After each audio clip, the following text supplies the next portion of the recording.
Greetings from a perfect yacht. This is Glenn, and here is an update.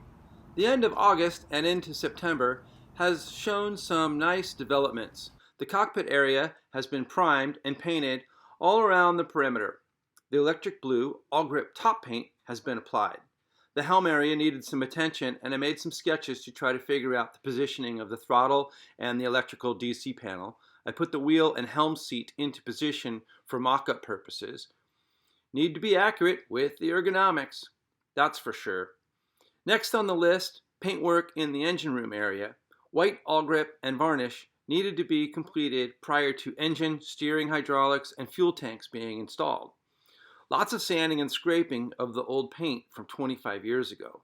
Lots of attention to detail, opening the limber holes, scraping into the corners, priming all the necessary areas, all prior to a final paint coating.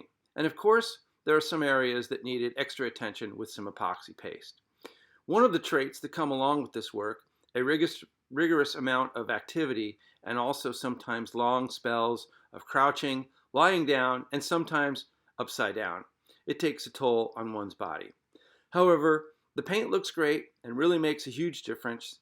The varnish really makes for a nice vintage look. This is Captain Glenn from A Perfect Yacht. Over and out, and have a super rest of your day.